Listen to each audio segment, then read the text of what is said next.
गौ माता का गोबर है। अब पता नहीं आप जर्सी का ले आए कि भैंस का ले आए। हाँ, वो इसका इस्तेमाल क्या सौंदर्य प्रसाधन में कर सकता है? शुद्ध देशी गाय, ये हमारा एग्जाम्पल नहीं सिर्फ इतना नहीं, गौमूत्र और गाय के गोबर के संदर्भ में कैंसर के इलाज वाला दावा भी।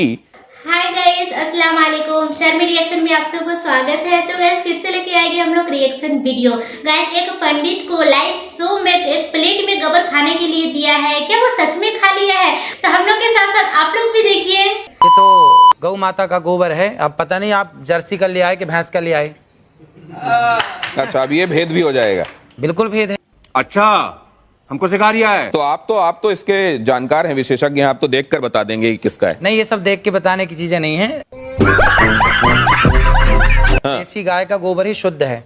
लेकिन ऐसे देखकर पता नहीं चलता। नहीं, ये पता चलता उसके भी गुण होंगे, पर वो यहाँ पे अब कहाँ लिबर्टी ले आए हम आपके बीच में। तो ये क्या ये इसको, जैसे अगर कोई शुद्ध आपके जितना जानने वाला नहीं है, उसको शुद्ध के बारे में पता नहीं है, शुद्ध देसी आपने कहा गोबर का इस्तेमाल करो। हाँ, वो इसका इस्तेमाल क्या सौंदर्य प्रसाधन में कर सकता है? शुद्ध देशी गाय, भैंस का नहीं और जर्सी का नहीं। जर्सी का तो बिल्कुल नहीं, भैंस का तो बिल्कुल नहीं, केवल शुद्ध देसी गाय, वेद लक्षणा। उस गाय के गोबर में गुण हैं, उस गाय के गौमूत्र में, अर्क में गुण हैं, सबके मूत्र में गुण नहीं है। गजब बेइज्जती है। नहीं तो अगर इस तरीके से गोबर आपको कहीं मिले तो उसको सौंदर्य प्रसाधन के तौर पर इस्तेमाल नहीं करना चाहिए। ये गोबर खेतों में डाल के खाद बनाने के काम का है, लेकिन जो देशी गाय का गोबर है वह आपके लिए अमृत का। आपने क्या कहा था गोबर के संदर्भ में? क्या आपने इस तरीके के तरीके के भेद बताते हुए कहा था? जरा वो देखते हैं, वो सुनते हैं। एक बार दिखाइए जरा, फिर उसके बाद चर्चा में वापस आते हैं। आपने कभी गाय के गोबर से अपने मुंह को धुला? नहीं। केमिकल युक्त फेस वॉश आप यूज करते हैं, लेकिन शुद्ध गाय का गोबर, इस गोबर से नहाने से चमड़ी का कोई भी रोग हो, मैं गारंटी लेता हूं, चमड़ी संबंधी कोई भी रोग हो, आप गऊ के शुद्ध देसी गाय के दो गोबर से स्नान करेंगे तो आपका चमड़ी का रोग समाप्त हो जाएगा। इतनी ताकत गोबर में है। देखिए, मैंने कहा, और सिर्फ इतनी बात नहीं है, बांझपन का भी इलाज है ये। क्या बोला तूने? तो ये गाय के संदर्भ में आपने कहा, ये बात स्पष्ट है। अब जरा प्रियंका गुप्ता जी ये बताएंगे आपकी कितने बार आपने गोबर से फेशियल किया है, गाय के गोबर से लोगों का? हाँ सर, मैंने तो आज तक, जो मेरी इंडस्ट्री है इसमें, मुझे कहीं पे भी पढ़ाया और सिखाया नहीं गया कि गोबर से आप फेशियल कर सकते हो या गोबर से अपनी स्किन को चमका सकते हो। और जैसे कि बाबा जी बता रहे हैं, और अगर ऐसा है तो इसके ऊपर रिसर्च जरूर करना चाहिए। ये अश्विनी जी, आपका कोई इसमें आप एनलाइटन करेंगे क्या? इस तरीके की कोई बात आपके संज्ञान में कभी आई? हाँ, नहीं, as a this thing psychologist मैं बोलूंगा, अगर इन्होंने कहा है तो इनके पास कोई प्रूफ होगा। हाँ, और वो प्रूफ आप सामने लाइए, क्योंकि क्या होता है कि बहुत से लोग जो भी बात करते हैं प्रूफ नहीं। तो अगर आपके पास प्रूफ है, लाइए, लोगों को प्रूफ करके दिखाइए। हमारे शास्त्रों में इसका खूब प्रूफ है। नहीं जी, एक मिनट, मैं शास्त्रों की बात यहां नहीं कर रहा, मैं आज के संदर्भ में बात कर रहा हूं। क्या आपने ऐसा कोशिश करी और आपको रिजल्ट मिला? और मिला तो उसको शख्स उनको वापस हम लोगों का एक त्योहार आता है जी, श्रावणी। सुना है आपने? बिल्कुल सुना है। श्रावणी कब आती है? आप बताइए ना, मैं आप सुन रहा हूं आपकी बात सारी।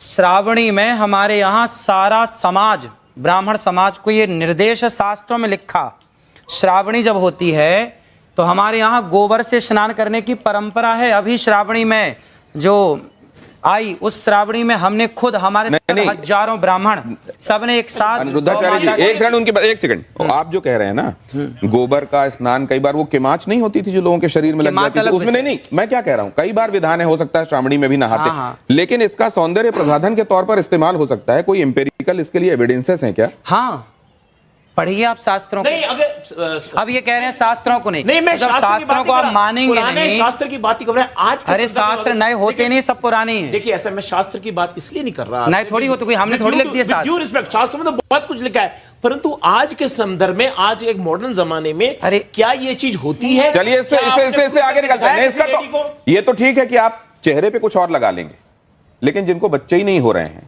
वो क्यों आईवीएफ क्लिनिक की तरफ जा रहे हैं? जरा ये देखिए क्या कहा अनिरुद्धाचार्य जी ने, जरा देखिए वो, और उसके बाद इस चर्चा पर लौटते हैं। जिसको संतान नहीं होती वो गाय को गेहूं खवाए, और गेहूं जब उसके गोबर से वापस आए तो उसको धुल करके, उसे सुखा करके, उसको पीस करके, उस आटे की रोटी बनाकर भगवान को भोग लगाकर वो रोटी खाने से संतान प्राप्ति होती है। अनिरुद्धाचार्य जी, हाँ, आप मैं इस पे बोलूं? आपने ये किस पे एक्सपेरिमेंट किया? खुद पे, दूसरों पे देखा है? आप सही पकड़े हैं। सुनेंगे आप? हाँ। ऐसा है कि देखिए, आप सैकड़ों डॉक्टरों को दिखाइए, यदि सैकड़ों डॉक्टरों को दिखाने के बाद आपको संतान नहीं हो रही है तो आप तो डॉक्टरों से हार गए। डॉक्टर ने मना कर दिया नहीं हो पाएगा। जब सबसे आप हार गए तो एक एक्सपेरिमेंट कर लेने में क्या बुराई है? बात तो सही है। आपने रघुवंशम महाकाव्य पढ़ा होगा, महर्षि कालिदास जी ने उसको लिखा है। भगवान राम के जो पूर्वज थे उनका नाम था दिलीप, उनके भी कोई संतान नहीं हो रही थी। तब राजा दिलीप ने गौ माता की सेवा की और गौ माता की सेवा से दिलीप के संतान हुई जिनका नाम रघु पड़ा। रघुवंश उनके नाम से आगे चला।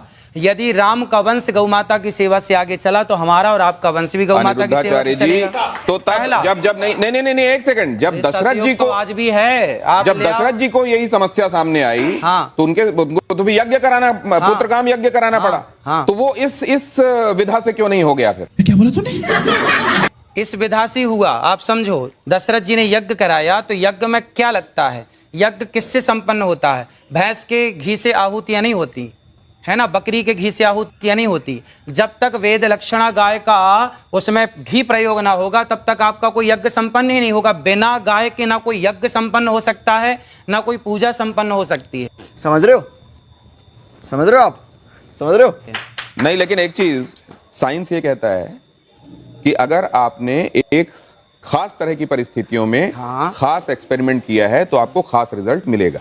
आप उसको दोहरा सकते हैं। मैंने तो इस रोटी को खाई है, जो मैंने बोला है, मैंने तो इस रोटी को खाया है। मैं नहीं मानता। और हमारे बहुत सारे संत समाज जो जंगलों में रहते हैं आज भी वो लोग ये रोटी खाते हैं। और बहुत बच्चा होता है। आप प्रयोग कर लीजिए। नहीं, आपके पास कोई प्रयोग है? नहीं, आपके पास कोई प्रयोग है? देखिए, बोलने में हमारे साथ प्रयोग है इसलिए बोल रहे हैं। प्रयोग ना होता तो बोलते आप देखिए, ऐसा कोई भी चीज हम करते हैं उसके साथ प्रूफ लाते हैं कि भाई ये हमारा रिजल्ट है, ये हमारा एग्जाम्पल है। नहीं, सिर्फ इतना नहीं, गौमूत्र और गाय के गोबर के संदर्भ में कैंसर के इलाज वाला दावा भी किया जाता रहा है। क्या अनिरुद्धाचार्य जी मैं ठीक कह रहा हूँ? हाँ, डॉक्टर साहब बैठे हैं। मतलब किसी भी स्टेज का कैंसर तक ठीक हो जाता है। गौ माता के मूत्र में, गौ अर्क में इतनी शक्ति है। यदि शक्ति ना होती तो मेडिकल स्टोरों में गौमूत्र क्यों बिक रहा? कुत्ते का मूत्र बिकता भाई। गौमूत्र बिक रहा है तब तो कोई शक्ति है, दम है, तब ना बिक रहा है, वरना कुत्ते का क्यों नहीं बिक रहा है? नहीं, कहीं नहीं, बिकने वाली हर चीज को आप ये मानते हैं कि वो अपने आप में उसके लिए किसी साक्ष्य या प्रमाण की जरूरत नहीं? तो किसी का नहीं बिक रहा गौ माता। नहीं, मैं पूछ रहा हूं, बिकने वाली हर चीज के संदर्भ में हमको ये मानना चाहिए कि ये सब्सटेंटिव होती होगी इसीलिए बिक रही है? ना, नहीं, ऐसा नहीं। डॉक्टर अंशुमान, ये कैंसर में आपने एमबीबीएस किया होगा, आपने स्पेशलाइजेशन किया होगा, उसके बाद आप इतने सालों से कैंसर के पेशेंट्स को ठीक कर रहे हैं, कहीं पर आपने गोमूत्र वाला एक्सपेरिमेंट या गोबर वाला एक्सपेरिमेंट किया है? शुरुआत यहां से करें कि हमारा संविधान आर्टिकल 51A सेक्शन H कहता है citizen of India should have scientific temper. वैज्ञानिक सोच रखना चाहिए। गैर वैज्ञानिक सोच रखना और उसको प्रत्यक्ष प्रमाण बोलना असंवैधानिक बात है और कानून के खिलाफ है, पहली बात। दूसरी बात, जो कैंसर ठीक होने की बात है, चाहे गोबर गाय का हो, भैंस का हो या किसी का हो, गोबर गोबर होगा। लेबोरेटरी की बात इन्होंने कही है, कैंसर ठीक होने की बात कही है। मैं अभी लाइव या रिकॉर्डेड इस पे चैलेंज करता हूं, मरीज इनका मॉनिटर मैं करूंगा, कैंसर है, जांच कराऊंगा, ठीक करें। जिस दिन मरीज ठीक हो जाएगा जांच करके मैं चेक करूंगा, मैं आज से डॉक्टरी छोड़ के इनका चेला बन। बात तो सही है। एक बात मैं दूसरी आपसे जानना, डॉक्टर साहब, ये बात बिल्कुल सही है। अगर आप जाएंगे, संविधान खोलेंगे, देखेंगे, प्रीएम्बल के बाद आपको जो ड्यूटीज और आपके जो राइट्स हैं जहां पढ़ाए जाते हैं, वहीं पर आपकी ड्यूटीज में यह है कि आप हिंदुस्तान में साइंटिफिक टेम्परामेंट को, हम सबकी जिम्मेदारी है कि आप साइंटिफिक टेम्परामेंट को बढ़ावा देंगे, वैज्ञानिक सोच को बढ़ावा देंगे। ये बात बिल्कुल सच है। लेकिन डॉक्टर साहब, क्या आप ये बात मानते हैं कि विज्ञान का भी अभी बहुत सारी उन जगहों पर पहुंचना बाकी है जहां शायद हमारे शास्त्र पहले पहुंच चुके हैं? ये बात आप मानते हैं कि नहीं? बिल्कुल। आप एलोपैथिक दवाइयां खाते हैं कि नहीं खाते हैं? हमें जरूरत ही नहीं दवाइयों की। नहीं, आपके आसपास वाले किसी को कभी बीमार हुआ तो आप क्या कहते हैं कि किसको दिखाओ जाकर? हम तो यही कहते हैं, डॉक्टर को दिखा लो। और डॉक्टर इसको मानते नहीं है जो आप कह रहे हैं। ऐसा है, देखिए आज के 100 साल पहले तो कोई डॉक्टर नहीं था।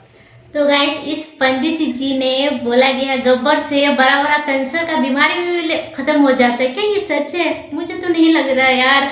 और बोला आप लोग महंगा महंगा फेस वॉश यूज करती हो, मुंह धोते हो, गोबर से धोया करो। तो ये मुझे नहीं लग रहा है, पता नहीं ये बड़ा बड़ा बीमारी का दावा करता है कि सच बोल रहा है। गोबर खा करके उसका मूत्र पी करके इंसान अगर ठीक होता तो फिर आजकल डॉक्टर इतना क्यों खोला है, इतना साइंटिस्ट बड़ा बड़ा डॉक्टर है, समझ में नहीं आ रहा है कौन कैसे बात कर रहा है यार। गाय का गोबर खा के इंसान अगर फेस वॉश लगा करके आदमी चमक जाएगा पूरा, तो इंसान को इतना महंगा महंगा फेस वॉश खरीदने का कोई जरूरत नहीं है, पार्लर में ट्रीटमेंट लेने का कोई जरूरत ही नहीं है क्या। वो इंसान बोल रहा है कि इतना बड़ा बड़ा मतलब कि मैं गोबर खा सकता हूँ, क्या वो खाएगा सच में? हमको इतना क्यों हो रहा है, उसका बात पे हंसी भी आ रहा है, अफसोस भी हो रहा है कि जो इंसान गाय से फिर वो लोग फिर मतलब कि ये बात मानते हैं हम लोग से ज्यादा, हमारा हिंदू भाइयों में क्या ना ज्यादा गाय माता को मानता है वो लोग, बहुत मानता ये तो है।